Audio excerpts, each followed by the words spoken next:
What's up, guys? Welcome to week 2 of our confidence series with Curls and Confidence and Nia Zamar. I hope you've had a fantastic week and you were able to do our call to action, which was do something that absolutely terrifies you, but you know is going to build your confidence up. So thanks for returning. This week we will be talking about beauty and confidence and what that means to us and how to do it. So let's start with, what is the definition of beauty?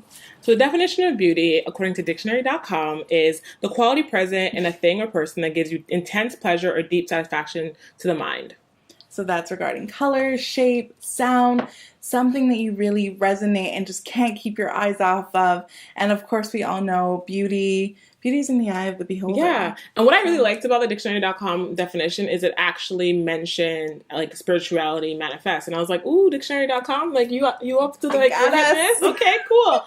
And that beauty is something much more than just what is like tangible or that we could feel. It's deeper than that. It's the thing that lives inside of us and the way that we stimulate that thing.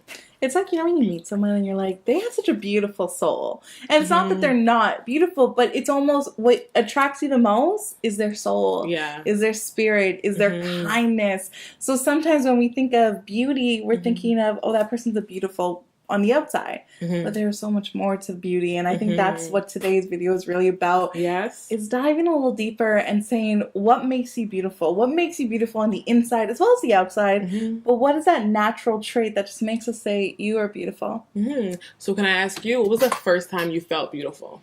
Ooh, felt beautiful. So let me tell you, the first time I was told I was beautiful was actually when I started to wear makeup, and that wasn't necessarily a bad thing, but it just always made me feel like, well, am I not beautiful without the makeup? Like, why is it when I have foundation on? Because I actually didn't start wearing makeup till I was like 18. Ooh. Yeah. That's actually not that. I feel like really, maybe like to the new generation, they're like starting a little younger, but I feel like for us in our age group, 18 was around the same time for me. Yeah, so like I would wear like eye makeup and stuff, but it wasn't until I started wearing foundation that I was so, oh my god, you look so beautiful, oh my goodness. And I was just kind of like, well, am I not pretty, like, you know, on a regular day when I'm not wearing foundation? But when I truly started to feel beautiful, and I'll tell you, and it's going to sound so corny, but my first long-term relationship, I actually just got out of it, but we were dating for 5 years.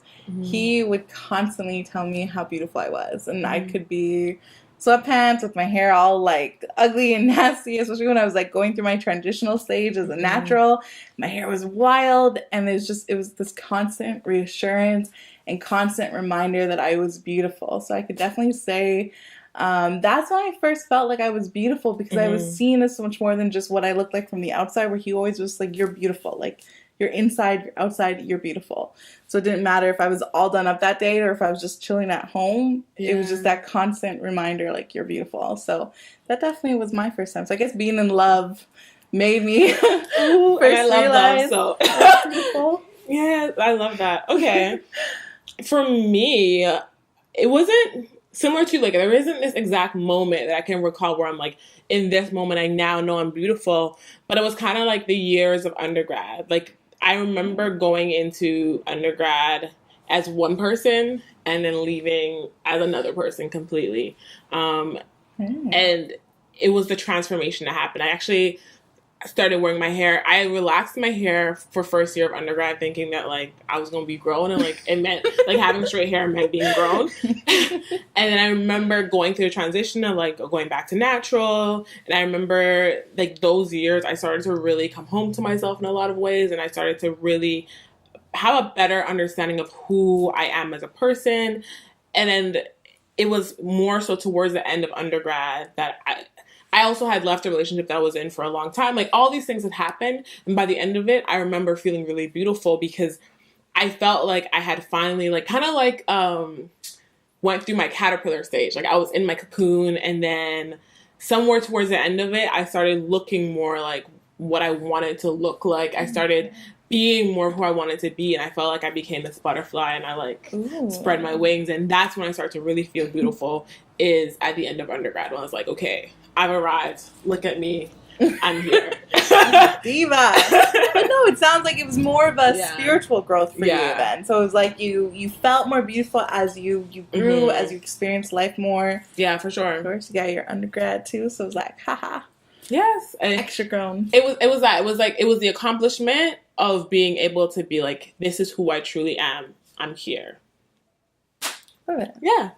So as we start talking about confidence and how it relates to beauty, I feel like a question that we've been discussing within, between the two of us is like, can anyone be confident? Is confidence something that anyone can attain, or is confidence reserved for special people, whoever those people are, kind of thing? Yeah, like when she first said, can anyone be confident, and threw this idea to me, I was taken back. I was like, can anyone be confident? And the truth is, yeah, anyone can be confident. It's just that we're told you can't be, or there's certain areas where you shouldn't be, or even currently, I just have a few friends who are like, Christina, I can't do this, or this won't happen for me because X, Y, and Z. And a lot of times as they're telling me their why they can't do something, it's because someone else has told them they can't. And I think that is really that underlining thing. So when we think of, can anyone be confident? We both know the answer, and I'm sure you guys would say, of course anyone can be confident.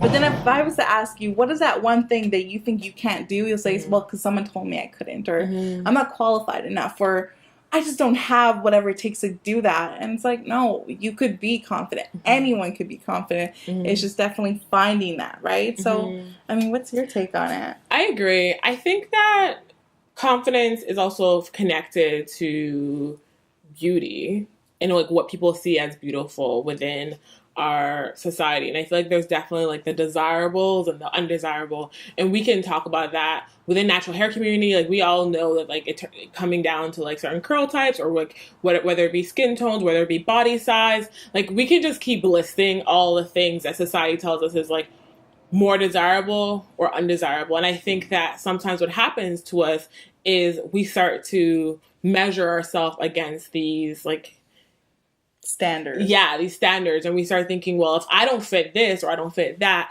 then I'm not allowed to be confident. I'm not allowed to have what I want. I'm not allowed to be happy, is how it boils down to it a lot of the times. But truthfully, I think that confidence is something that lives inside of us. It's something that we already have. It belongs to us. Like no one can take that away from us, because when I think about confidence, I connect it to self-love. I connect it to beauty, and beauty is not something that's happening on the outside. No. Beauty is something that's happening on the inside. So therefore, it always belongs to us. I think the task, the hard task at least, is learning to love ourselves, learn to see ourselves as beautiful, learning to be confident internally in a way that shines externally, and not letting anything on the outside of us take that away from us. And that's hard work. I'm saying it like it's simple, no, but totally, it's not simple at all. But I feel like that's where the work really comes in, is taking the time to figure out how we can grow and water this like plant of like self-love that lives in us, and let it shine out and be the confidence that we exude, regardless of like what anyone in society, whatever is happening outside, tells us. It's like fine. And I love that as you were connecting it, you were like, it's like we can't be happy. And you made that connection with happiness and confidence. And that's the truth, because sometimes we feel unhappy because we're not as confident with ourselves, because we're being, limited by certain things. And really it's, you got to own it. You got to own your happiness. You got to own your confidence. And like, even as she was saying, I'm thinking, when you see someone and they're glowing, or they're really happy and they have that radiance to them, it's not their highlighter. Oh, so true. It's not their highlighter. It's something that happened. Like, they're either happy that, they're pregnant, or they just got engaged, or, they just got a promotion. And that happiness is literally oozing out of their skin, creating this glow. So, as she's talking about it, I'm like, totally, right? Because you have to own it. You have to find it within yourself, and then it shines out, right? So it's even beauty, right? Like it's you find your own, you find your style, you find what makes you happy. And then sometimes when you just feel like you're most natural, that's when you're getting the most amount of comments, because people are like, you're just naturally beautiful, you're just shining, you're just being you. So it's finding what makes you happy and just embracing every single ounce of you. Yes. And you mentioned beauty, so I want to dive a little deeper into beauty, and beauty is so close to my heart, because I feel like a lot of us are taught that beauty is, again, this thing that lives outside of us, this external thing. And then we try to attain beauty through, the highlighter, literally the highlighter, where a lot of the time it's about figuring out how to really cultivate and manifest our understanding of beauty as something that's deeper and that's a lot more internal. So something that I personally do within my beauty rituals is I try to, and I guess I should talk about the word ritual for a second, because I feel like when I see people are like, what does that mean? Yes. And for me, ritual is something that you do every day. Something that you do every day that is, whether it be every day or every week, but you do it on a regular and consistent basis. So we talk about hair care routines, and that's also part of ritual. And ritual has been known to be particularly within people of color communities, a way of like connecting also spiritually. Ritual has been a way of healing. Ritual is connected to so many other things. I feel like we think of beauty as only this thing that's for vanity, and beauty has, historically speaking, specifically been more than just vanity. Beauty. So for example, let me give you an example of beauty being more than vanity. So eyeliner. So for particular cultures, wearing eyeliner is a way of like warding off the evil eye. So again, it's connected to something else. And I feel like within a really Western context, we talk about beauty as being vanity, but I don't think it's just that. I think it's so much more. And that's why it's, for me at least, it's connected to our internal understanding of ourselves. No, completely. And I think too, now looking from that Western, beauty also represents power. Let's not forget that. Like, especially when you see a beautiful woman, there's a lot more things that will open up for her. But at the same time, too, does she necessarily have that beautiful soul or that inside that's going to match? Not necessarily. So that's why it's important to really understand that you need to have that beauty within yourself as well. So shall we go into some of our tips? What would be your 3 tips for someone who's wanting to connect beauty and confidence in their daily life? Someone who wants to connect beauty and confidence to their daily life, what we've just spoken about just owning it, right? Finding your own style. Be playful. Don't feel like you have to limit yourself. Definitely be playful. Like I had faux locks in my hair actually. So a cute story to the whole my breakup phase is, one thing I always said is I love locks. I love dreadlocks. And he was like, you're not getting dreadlocks. So the second we broke up, I got faux locks in. I got them right away. But I got to play with a different look, and I almost became a different person because I just had this like second ego to myself. So be unapologetic and be willing to play with different styles, different colors, different lipstick shades. Go crazy. Find your own personal style and own your beauty. Like don't manipulate it. Like if you have the black hair, and I mean like the color black, and now you're trying to go platinum blonde, like be practical too, right? Like own your beauty. Find what works for you, what colors work for you, but you still want to stay true to who you are and the beautiful gifts that God has given you, right? Like if you have naturally curly hair, why fight it? I think that was actually my lesson this weekend. I haven't straightened my hair in 4 years. Oh, okay. And I went to go straighten it. Oh, yeah, that was a good story. I went to go straighten it. I have not left my hairdresser's house. My hair puffed right up. It started curling in the back. Like it was one of those lessons to me, like, don't fight it. Like your hair is curly. And I went home and I re-straightened it. It was not staying, like it would not stay down. So it was also that reminder, like all these years of fighting with my hair and perming it and damaging it and hating my hair, and then spending the last 4 years of just being natural and embracing it and loving myself that much more to only try to go straight. Not saying it's not possible. I'm sure other girls are able to, have straight hair for at least 10 minutes. I'm not, the only one, but, just that idea. So that's definitely one of my biggest tips, is to own your own beauty. Find what works for you. Makeup. I've actually worked in the beauty industry for about 4 years. I worked for Sephora. And makeup should never be to cover your natural beauty. Makeup should be to enhance your beauty, to enhance your best feature, to enhance what you want, right? Like I naturally will play up my eyes, but sometimes I hardly will play on my lips or my skin. I just won't focus on that. I just focus on it being natural. So just finding what is that feature that you really want to emphasize, but you're not trying to distract your beauty or take away from who you are. And lastly, with the whole spiritual growth, because I think that definitely was a beautiful connection, you gotta let it go. You gotta, ebbs and flows. What comes, what goes, you grow, you learn. Any challenge that comes into your life, you should be able to say, okay, I learned the lesson and this is how I'm going to get better. And keep getting better, because realistically, we're going to constantly keep growing. We're going to constantly be given weird dramas and situations in life that's going to push us. And that's just part of the journey, is to constantly keep growing and learning from those past experiences. Yeah. So what are your 3 takeaways? I totally agree. I'm gonna piggyback off that one real quick. and definitely just say that it's okay. Like, it's okay to grow and to change. It's okay to transform in all the ways you need to transform, as many times as you need to transform. And that's beautiful. And for me, that connects to spirituality, that connects to really having a better understanding of your internal self and allowing what you're doing on your external self to reflect that internal self. And that could look like anything at any different time. For me, every color that I choose is a way of speaking to an internal aspect of myself. And connecting that back to my second point, which would be rituals, would be really, I'm into things like chakras and crystals and all that great stuff. So when I'm thinking of colors that I want to wear, me too. We're both wearing them. And I have some here too. Like, I don't know the house without them. Exactly, me too.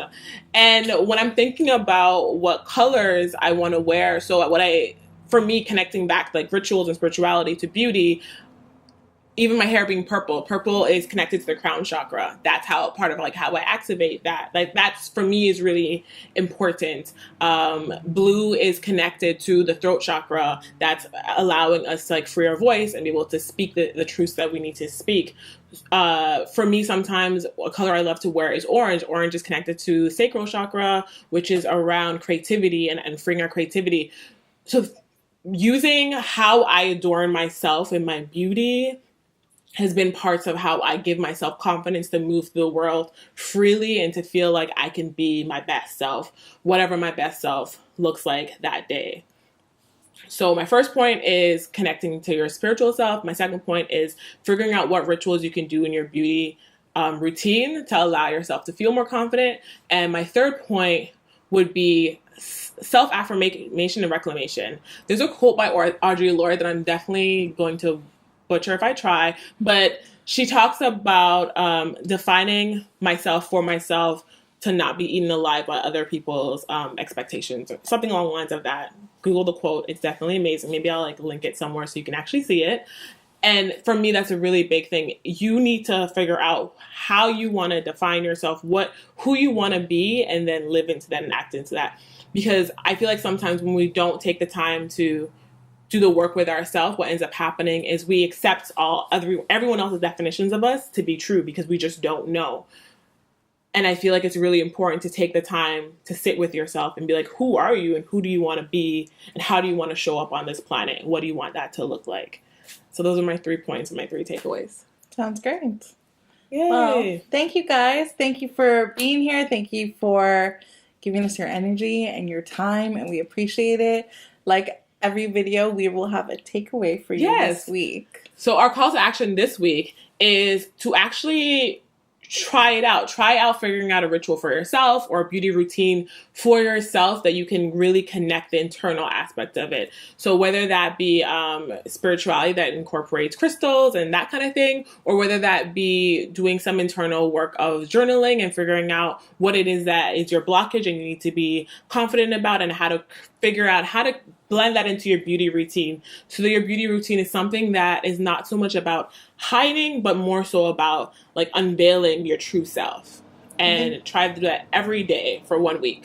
So a good example, for example, would be, I know we touched about it last week, but while you're combing your hair, say an affirmation to yourself. Like, you are beautiful. You are strong. So that's essentially what our takeaway means by you creating your own ritual and creating your own affirmation. And that's what we want you to get into the habit of, is finding something that's going to ground you, but finding a system that's going to work and support you and really continue to build you. So, yeah, I don't know. I would love to hear what you decide to do, if you're going to play with some crystals, if you're going to use affirmations. I mean, we're totally open to it, but we would love to challenge you this Light week. some sage while you're doing your makeup, and like let that be a meditative time for you. You know, turn your phone off and just sit with yourself. There's so many things that you could possibly do, and I'm so excited to hear about it. Yay. So let's hear about it. That is our challenge for you this week. Please comment below and let us know what you decided to do, how that worked for you, how the challenge last week worked for you, because we would love to hear from you guys. Okay. Enjoy your week. Thank you again. Bye. Enjoy. Peace.